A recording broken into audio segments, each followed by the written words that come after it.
I came into life the daughter of, I love to say, a preacher and a teacher. And my parents always taught me that my job was to leave the world a better place than when I entered it. And so I always knew I was going to be in an organization that was working toward change and improving the world that we live in.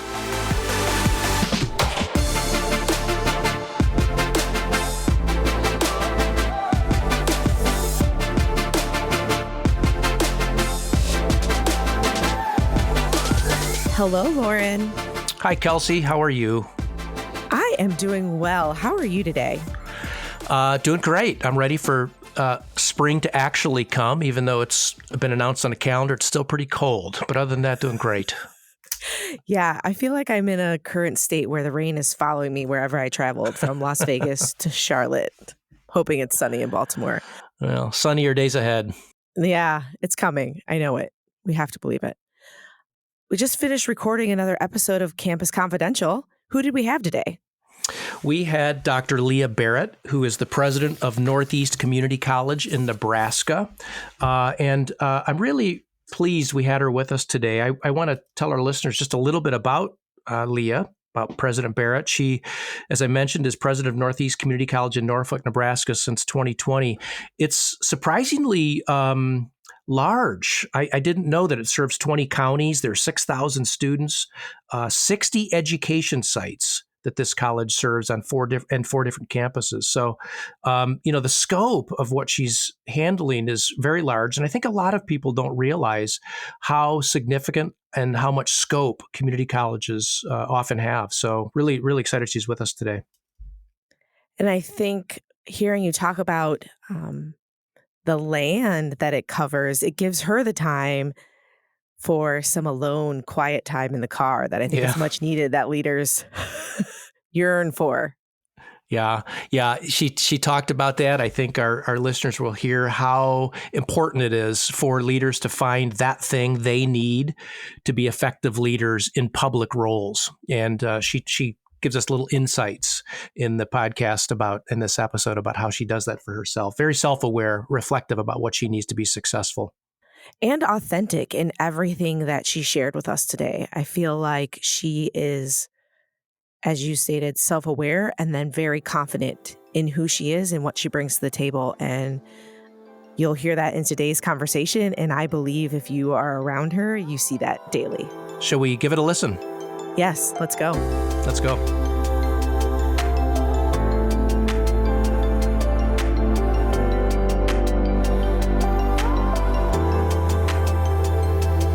Well, President Leah Barrett, thank you so much for joining us. We're honored you're with us today. I think we're going to have some fun, and we're really, really delighted, Kelsey and I both, that you're with us today. We love to start our interviews with this question, and it's basically, how do you describe your job to a rideshare driver? Now, before you answer, I know you probably say president of Northeast Community College, but assume they say, well, what does that mean? What do you do? How do you describe it in that short little rideshare drive to your job? So usually those rideshare drives are about 25 minutes. So here we go. No, I'm just kidding. I would share with you that as a president of a college, my role and responsibility is really to advocate and talk about our institution. And so I really have an incredible job in the opportunities that I have to talk about our institution with elected officials, with community leaders, with educational leaders, our superintendents, our principals, our county commissioners, our state senators, our Congress, our people that serve in Congress in Washington, D.C. So I have to do a lot of listening when I'm on campus so that I can tell the story of our students and our faculty. Yeah, that's pretty good. It didn't take 25 minutes. No, it didn't. So the longer version, if I could then talk a little bit about your journey. How did you get to become president of Northeast? Sometimes it's just being at the right place at the right time. What I will share with you is as a young person in college, I majored in business administration because I just wanted to grow up and be the boss. And I had no idea what I wanted to lead, where I wanted to go. I came into life the daughter of, I love to say, a preacher and a teacher. And my parents always taught me that my job was to leave the world a better place than when I entered it. And so I always knew, I didn't use the phrase social justice at the time. However, I really did know I was going to be in an organization that was working toward change and improving the world that we live in. And so being in college showed me that maybe I could lead a college. And I had a wonderful opportunity right out of my undergrad to start my career at the University of Wyoming. And I worked in the Wyoming Union. And I had incredible supervisors and mentors that opened my eyes to the role of the college union in higher education. And it did not take me long to learn that this was the place for me. It was a place that helped us to build community on campus. It was a place where all people felt welcome. And it was my role and responsibility to meet those foundational, that foundation of what we do. And so I had the opportunity in my life to work all over the country in the field of college unions. And so quickly I started at the University of Wyoming. Then I went out to Arizona State for a couple years. Then I took a tour over to the Midwest and worked at Valparaiso University in Northwest Indiana. Private school, a very different experience. And then from there, I took a job at Boise State. And I served as the director of the student union and a few other responsibilities for 10 years. And then in that process, I met a guy from Long Island and decided we needed to go move east, not too close to Long Island, but close enough that we could get there in a day. So we moved to Rochester, New York, and I worked at SUNY Brockport for about 8 years. And then I had a chance to go home to Wyoming and be the vice president for a community college in the state of Wyoming, be a little closer to my parents at the Northern Wyoming Community College District. And then from there, I thought, you know what, I think I want to be a president. And I applied for the job at Northeast. And this is where I sit today, serving in this role since January of 2020. I have the infamous title of being one of the COVID presidents, meaning that we started just a few days before COVID came to the United States. And I just love it. I love being here. I love Northeast Nebraska in a way that I never imagined. And it's really, really quite fulfilling and fun to be a president. So I feel like I heard you say you would run a college someday. Was it part of your vision to become a president, or did it happen later for you, I would say it happened, realization? Yeah, Kelsey, I would say it happened later because I really was focused on being the director of a college union. I loved it. I hate to throw Loren under the bus. He's a few years older than me. You know, Loren was a college union director. He was someone that I saw at our professional association meetings. There were others too. And I was like, I can do that. And that was my first, I would say, accomplishment was to be the director of the union. And I loved it. And I would tell you today, and I tell my people today, once you're a college union director, you're always a college union director. I still talk the language. I still use it as my foundation for what I do. Yeah. And I should say, and you were a good one. And I, listeners may not know, I've had a chance to do some research with, on the importance of student engagement and learning outcomes through ACUI and the college union work. So I had a chance to work with President Barrett very closely. So it was a lot of fun. Yeah.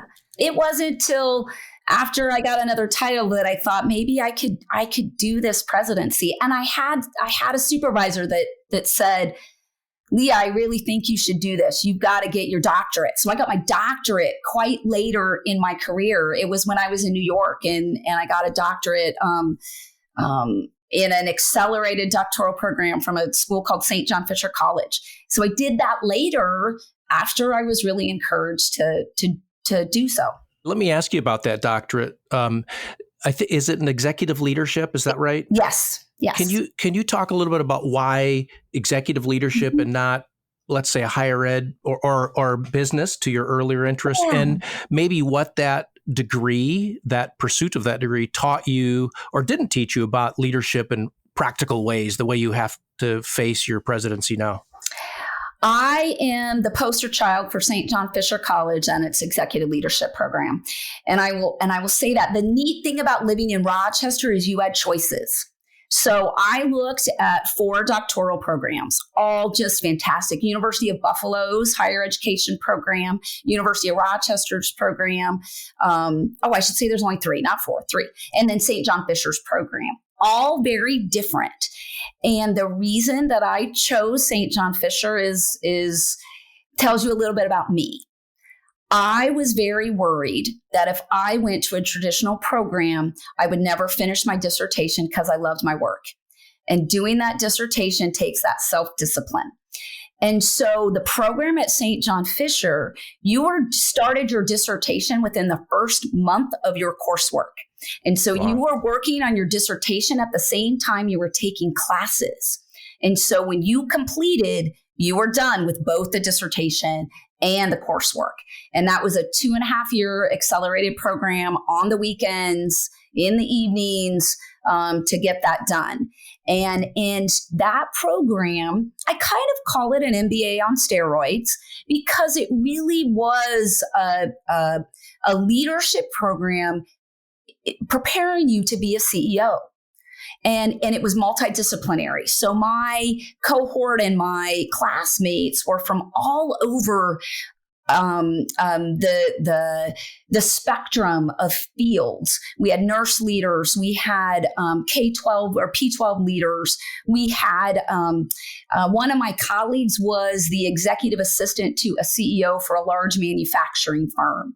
And so we were able to use the multiple examples of our experience to learn from each other, learning how to work with boards, learning how to understand equity in the workplace, how to do action research, and really understand how you use data to inform your decisions in an evaluative manner. And so the coursework really was creating that toolbox to be a CEO.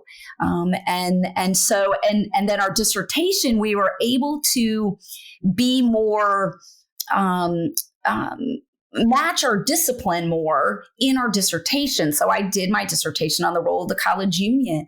And so my dissertation committee was made up of people with doctorates in higher education. And so we were able to talk that language of higher education through my dissertation work. And the coursework was much more multidisciplinary in focus. Mm-hmm, mm-hmm. Yeah. What do you pull from that coursework in your current job? Wow. I feel like I almost pull from that coursework every day. I believe that the coursework was a combination of reading text, writing, and then working with current leaders in the city of Rochester. And so I believe that it really opened my eyes to what it really was to be a CEO. And the reality that it's often lonely because you're the only one. It helped me to understand how you take I had an MBA going into that executive leadership program, and we did a lot of reading and talking about being a leader. And so you would take what you were reading, and then you have a leader come in and talk to you about it. And so it made things real. I mean, I don't even know how else to say it. It made things real because we were studying to become a CEO.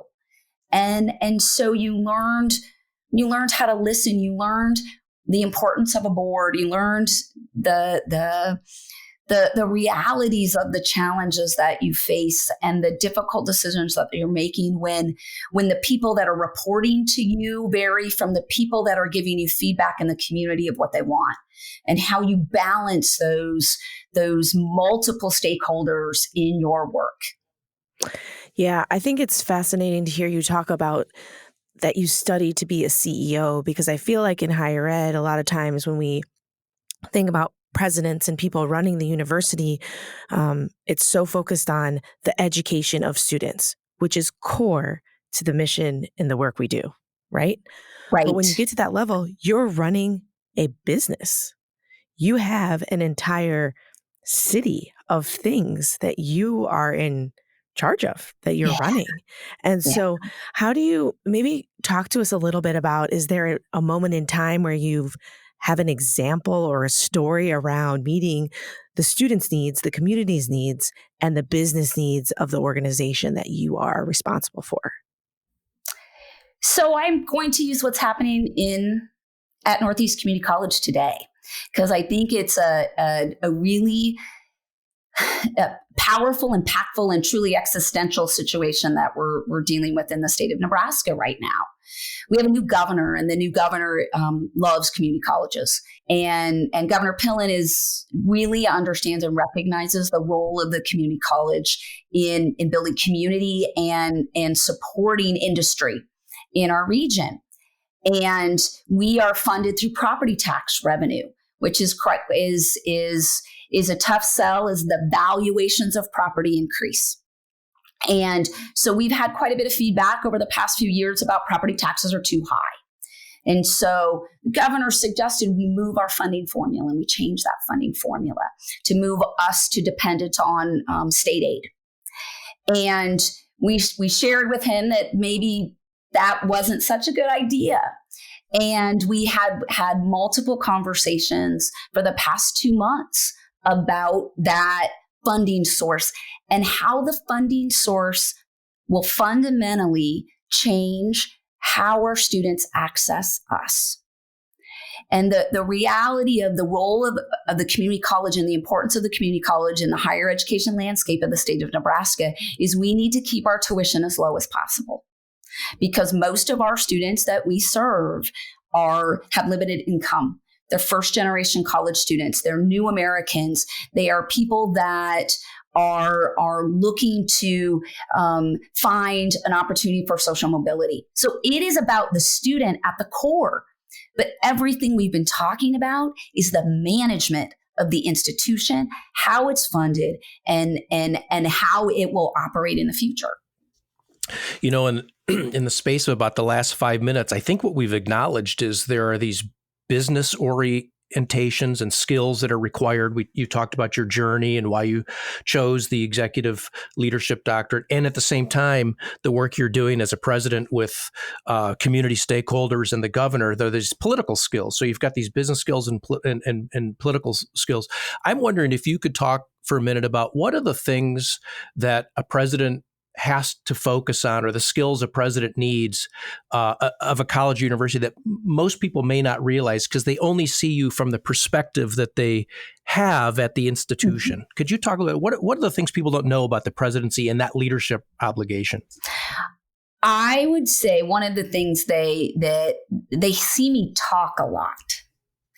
And I would like people to understand more that I listen more than I talk, because they see me always standing up in front of a room and sharing our story or kicking off an event, when everything that's led to what I'm saying is from listening and reading and being in a room. And I really think that people don't understand how important that is, especially in a small state like Nebraska. There's not even 2 million people here. We're a small state. And so I do need to understand what's happening on the other side of the state. I need to know what's happening in Lincoln every day, our capital city. And I get that through listening, not through talking. Mm-hmm. So. Yeah. And do you suspect that those who live in the political realm, that is, in the legislature or in even chambers of commerces and that sort of thing, understand how much time and how nuanced and complex the academic world you live in is? And do you suspect that the academic folks who live in that world understand the politics, and do you play, how do you balance those worlds as president? I think that is one of the biggest challenges is balancing those worlds, because I don't think there's an understanding. So here's a great example. You'll have an industry professional looking for some curriculum, and they would never use that word curriculum, but I need employees to do this. And so for them, they talk to the president and they think the president's going to come back and tell a faculty member, I need you to teach this. And that is not how, we all know that is not how academe works. We need to, and so those happen more often than not. We're working with some industry professionals right now in really some upskilling opportunities. One of the biggest deficits in our workforce right now in the state of Nebraska are manufacturing maintenance employees. So those are the individuals that are going to come onto your manufacturing floor and fix the machines that are creating the product that you're producing. And that skill can be taught in a 2-year program. However, we don't have a lot of 18 to 21-year-olds that are ready to go on the floor and fix all those machines even after their program. What we know is our manufacturing folks identify people that are working on their floor and say, boy, that person has the potential to do more. And so they want us to create programs to help upskill those employees to those maintenance technician positions. And we wish that we could have that program overnight. But what we have to be able to do is what is that curriculum and what are those needs that they have? And knowing that even in the small town that I live in, we have about 6 to 8 larger manufacturers and several small ones. Well, our program can't just focus on one manufacturer. It has to be able to build the skills to support all of those firms in upskilling those employees. And so again, how do you help our faculty to be on board to do some tweaking and development with their curriculum while our manufacturers are just saying, let's make it happen.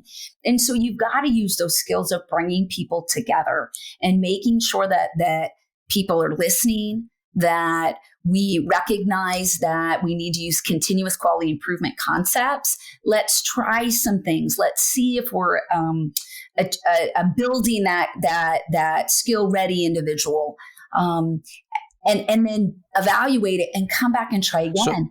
So how do you do that? What are the tactical things? You've got resistant staff or faculty or colleagues, or you have this clear need. I mean, what are the things you do as a leader to get beyond those things, to bring people to a different understanding, or to check your own assumptions about its need? I come back to, let's get back to how we work with student organizations. It's group development theory. How do we bring them together, identify the common purpose, recognize that we've always got to keep that common purpose in mind and keep referring back to it. As you sit down together and listen to the needs, listen to understand the limitations that we have. How do we, the limitations that we have, the perspectives, the content knowledge that both the professionals and our faculty bring to the table. And you have to build trust. And so you use those basic, forming, norming, storming, and performing concepts. And you keep returning to those because you're going to have that storming and you've got to let that happen, because effective conflict resolution really helps you get to the same point, and you just keep the goal in mind. I would tell you that is building skills of our deans, our academic leaders, and our vice presidents to work through group dynamics and work through group development is critical when you're working with our industry partners and our faculty to build curriculum that's supporting your service area. Listening to you talk, I've heard the word loneliness. I hear the word, I don't know if you said the word pressure, but I interpreted that story as pressure, sitting in your role, the need to manage and balance multiple perspectives, needs, desires, all the things. So What do you do to take care of yourself to handle all of that in your world? Maybe I should have you make some suggestions for me. I could probably use some of those. No, I would tell you that I need time alone. Is huge for me, and what I have found right now is the time alone is usually in a car driving back and forth to different communities in my service area and our capital city. That time alone has been unbelievable. I always have a notebook next to me. I usually can't read what I wrote, but if I write it down, I will remember it. And so I think that reflective time is critical. Getting good sleep is very important. Taking care of yourself, what you eat, what you drink, what you exercise and fitness and wellness is so important. You also need a critical eye. And I would say to you, I'm so fortunate to have a husband and partner that really believes in what I do. And so I have somebody that's not in my office every day that I really can confide in and talk to and process with. And I really need that to face every day. So when you're in that car by yourself, are you listening to music? Is it silent? Podcasts? Like, what's happening in the car?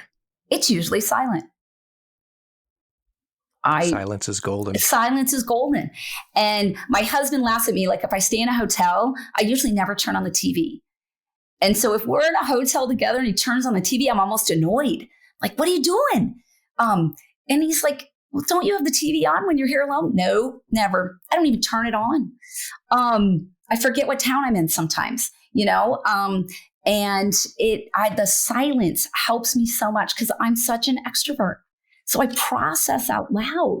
And so the silence gives me that chance to let my thoughts percolate a little versus that continual talking that is very common in an extrovert.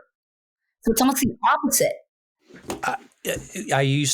We formerly lived in a subdivision that had about almost 200 homes, and it was a very social place. And I remember I would come home on Fridays and I was just spent because I'd spent all those hours in conversation with people, just high touch kind of experiences, right? And there'd always be a barbecue and I couldn't go. I just couldn't do it. And so my wife got very accustomed to explaining, he's just tired. He'll come later.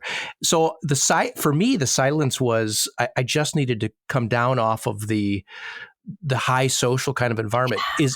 Does that fill that need for you? Is that what that is? Absolutely. You're so on? Loren, you did such a great job of describing that. Absolutely. You just need to be able to rest. And I love to be with friends and family and be talking and having a beer and all those kind of things. But you've got that time, I cherish it more in my time being a president than I have in any other role is that time alone and that time to just reflect and let my mind wander. So when you were in previous roles and didn't have as much need maybe to travel as frequently, how did you fill that need you had when you were in those other roles? I probably, I'm a morning person. And so I really like my time. I remember when my kids were infants and they would wake up. I usually get up about 5 in the morning. And if they would get up before about 6, I'd be so frustrated because it was like they were invading my time. Mm-hmm. And so that time for me, I probably work more during that time now. And in previous jobs, it was really that time when I could spend reflecting and having some peacefulness in my day. Yeah, very good. So I've heard you talk about a partner, husband. Mm-hmm. And you have 2 children? 2? I do. Yeah. So and you're president of a community college. Sounds like you might be a woman who has everything. And my question is, what does that statement, what comes up for you when you hear, are you a woman that has everything? Do you find balance? How did you get to where you are? Kind of that Absolutely. rhetoric.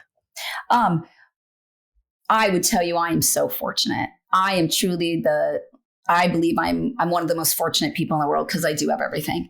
And I remind myself of that every day. I would share with you though, the sacrifice my family has made is my husband has been a stay-at-home dad since my first child, since both my children were adopted and since we adopted our first son. He's been a stay-at-home dad. And I got to tell you, I thank him every day. I don't even know how to use the vacuum. I love to cook. He cleans up. He does everything for our boys. And my boys are just wonderful young men. And it's because they've been able to spend so much time, with a parent. And I don't know how I would do, especially how I would do right now. And they're in high school. I don't know how I would do what I get to do for this region and Northeast Community College if he was working full time in a job even half as complicated as mine. It's amazing, and I am so fortunate and am so thankful every day for that. So those boys know you as mom, not President Barrett, but of course you're a role to a lot of people. And I'm wondering, this is a question about authenticity, I guess. And I was reading an article in Inside Higher Education about a community college president who wears a certain shoe brand because it keeps him grounded. It helps him remember where he's from. It helps convey that he's still down to earth and these sorts of things. And I'm wondering for you, that's maybe less hard at home because your mom or partner or wife at work, in your leadership roles, wherever you've been, what are the things you've done to express your individuality and your authenticity, keeping it real, as it were? Wow, that's a great question. I'm going to share a story I had about 6 months ago. An individual who's a vice president right now was a finalist for a presidency. And she called me on the phone as she was preparing for her interview. And it was at her alma mater. So she still had some people there that knew her. And so we started to have the conversation literally about what she was going to wear and how to be presidential. And I quickly said, I don't want to reveal her name, but I almost did. I just said to her, I said, if you try to be presidential, whatever you believe that is, you're not going to be authentic. That was the word I used. I said, you have to bring your authentic self to the table. And I would share with you that what that is something that makes me different is my authentic self is at the table all the time. I'm a little dramatic. I talk with my hands, as you can see. I'm very approachable. I spend time popping into people's offices. I don't pop into classrooms. I don't think that's appropriate. I don't want to interrupt people, but I pop into people's offices. They will see me on the weekend, not dressed presidential. I love baseball caps and I wear them all the time. I love snow caps. I love winter caps. I love hats. I wear them all the time. I've got to be me in this work. And there are times when I struggle a lot with even being called President Barrett. I struggle with getting any kind of special treatment. It's extremely uncomfortable for me. And so to me, the authenticity, I don't want to give up. I'm from Wyoming. I am a cowboy, cowgirl through and through. I don't ever want to give that up. And so I don't. And I think that it's surprised some people that I am so approachable and so engaged and sit down with students all the time when I'm walking by, and I say hello, and I don't use self-deprecating humor, but I do tease myself. We make fun of my height all the time. I'm very short. My colleagues on my cabinet, most of them are more than a foot taller than me. The pictures are just awful. And we just make fun with it and have a good time, and so I think and bless the person that wears shoes. I don't need shoes. I can't give it up. I can't give up who I am and where I was brought up. And so that's kind of easy for me to stay true to myself. The good news is on a podcast, we all can look the same height. Right. Might look like the tall. I think you look like the tallest one on this. So just do all the things via podcast. You'll be fine. So that makes me wonder, what were you like in college? What was college life for you all about? All right. So you all gave me that question in advance and I busted out laughing because I don't know if you want to know the true Leah in college. We most certainly do. Okay. Let's just be real. I drank Busch Light. And I will tell you, I had not seen Busch Light till I moved back to Nebraska. And so and Busch Light is everywhere here. And I took pictures and I sent it back to all my college friends because that is the beer we drank in college. I didn't really realize it still existed. I hope that doesn't sound snotty, but I loved college so much I've never left. Let's be real. I loved it. I had multiple groups of friends.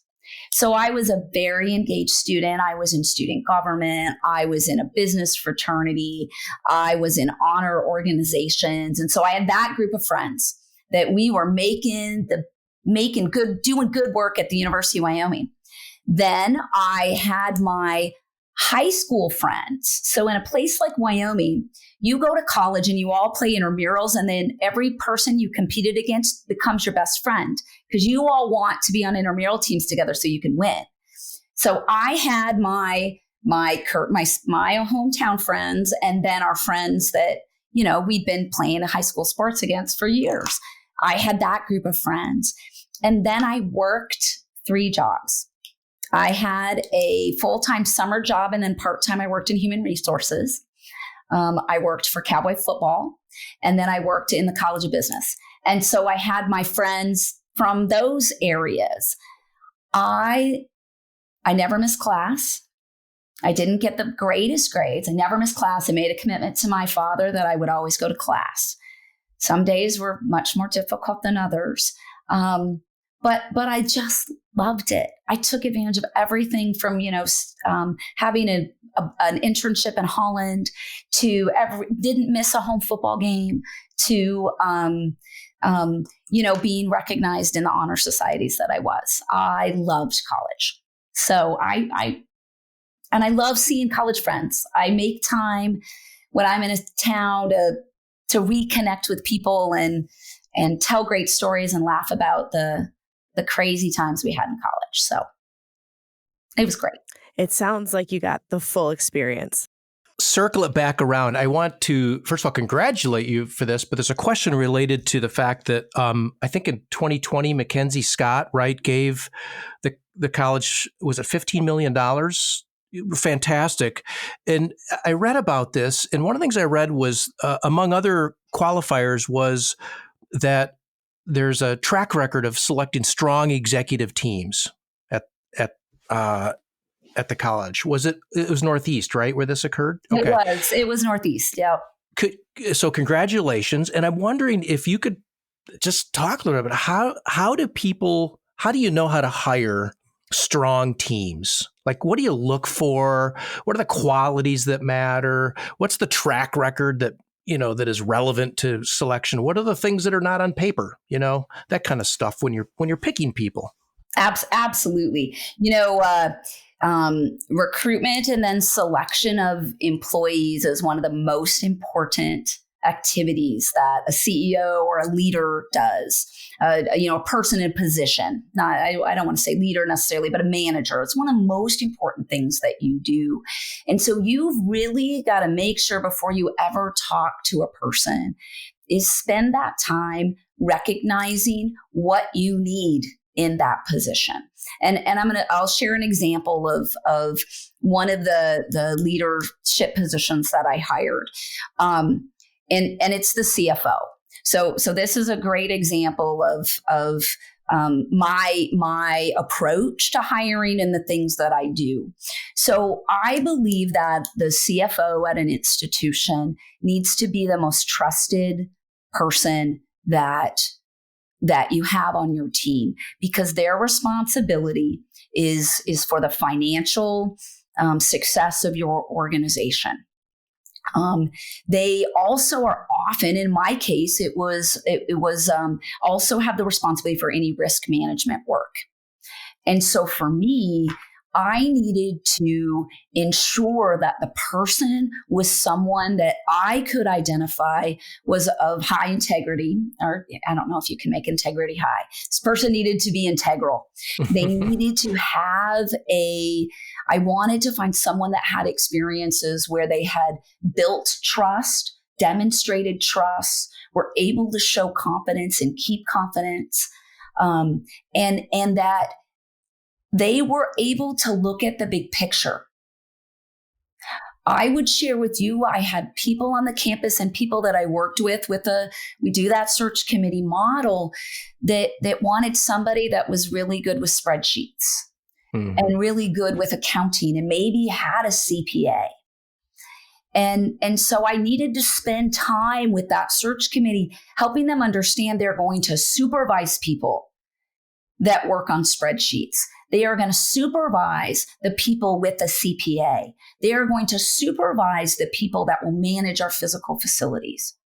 What we need is somebody that has the ability to recognize the responsibility that those people hold and help get barriers out of their way so that they can do their job.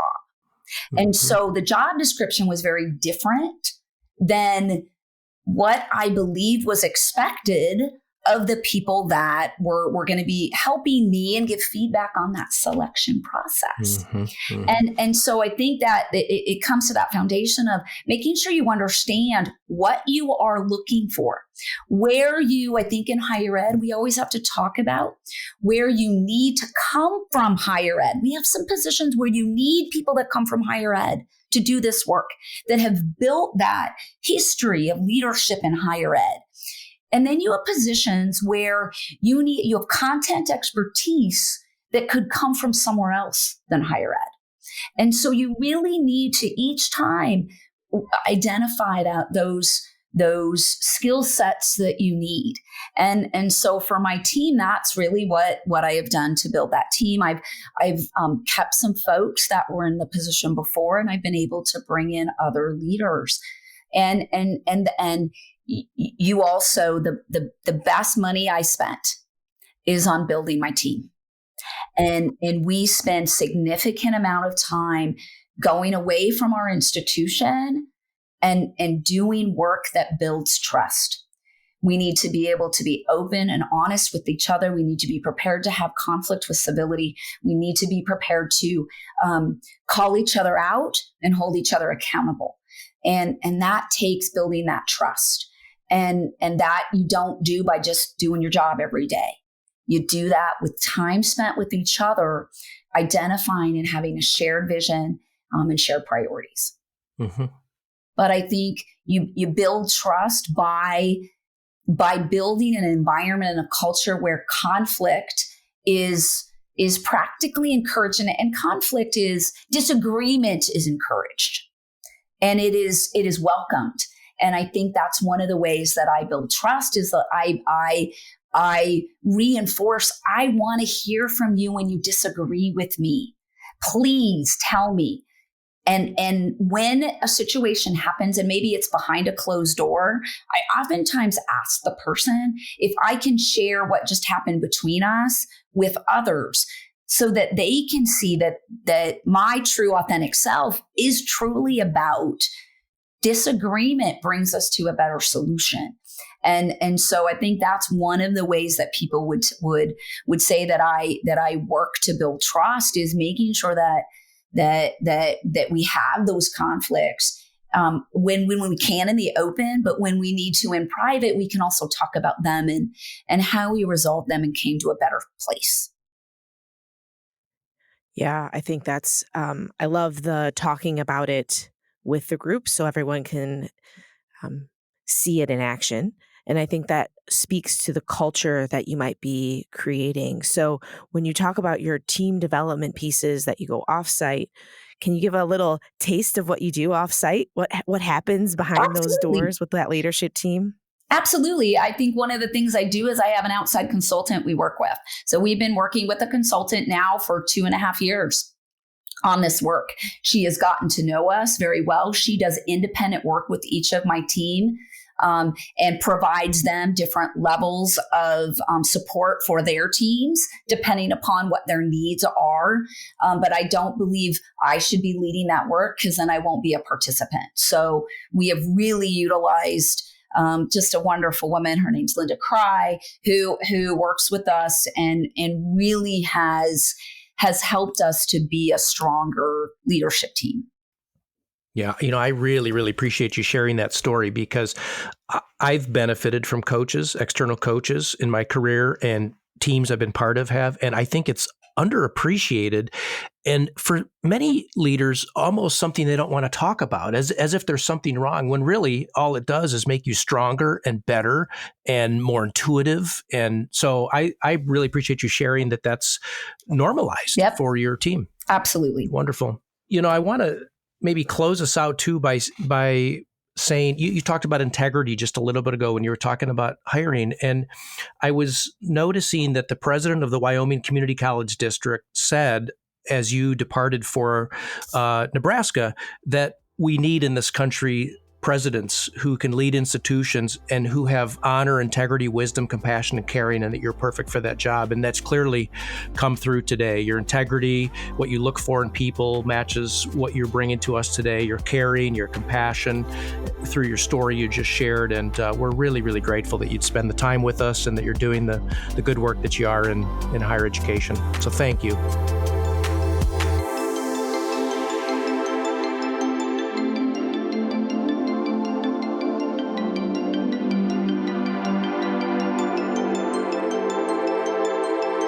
Hey, Loren, I think it's time for some extra credit. This always frightens me just a little when you suggest this. It makes me the most excited. So after our conversation with President Barrett, I've been thinking a little bit about college jobs, or jobs that you take to get by, right? You need money to survive when you're young and in life. So when you think back about jobs you've had over your lifetime, what are some of the good ones? Oh my gosh. Well, I grew up in a small town, and I don't know if it's like this in every small town, but when you're a working class family in a small town, you start early. And my first job was at Gerald Boyer's Dairy Farm shoveling manure. Everything's better after that. Every job you ever have is better after that. So, my beginning was quite auspicious that way. What about you? Well, one of my first jobs was working in a dental, like an oral surgeon's office, where I cleaned the equipment after oral surgeries. So that was quite great. But you just said I work in a dentist's office, and that's impressive, right? That's right. That's right. I wore scrubs for kicks. But in college, one of the jobs that I attempted to hold for like 2 weeks, mostly because I liked the perks, was a tanning salon. Oh. I mean, you got free tanning sessions. So, this skin needed all the color it could possibly get. Growing up in Illinois, not a lot of winter sunshine anyways.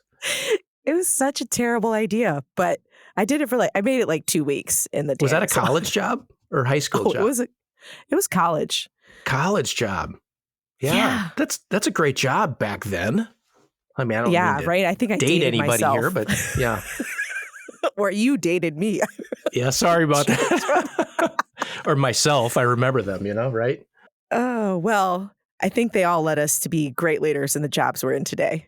What do you think? I had, with my master's degree in education, my now wife got a job offer. So we moved and we had an agreement. The first person to get a job offer, that's where we'd go. I didn't have a job.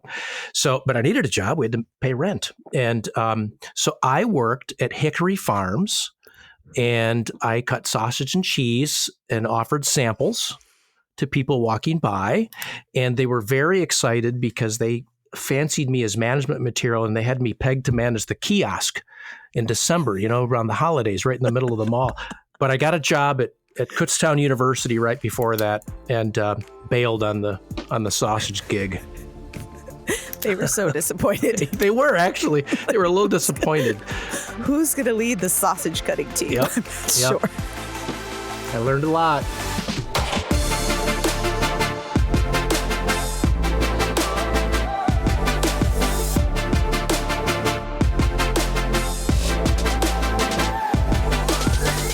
Campus Confidential is presented by Compass Group, produced by Corey Inscoe and Jen Fisher, with your hosts, Kelsey, Harmon, Finn, and Loren Rullman.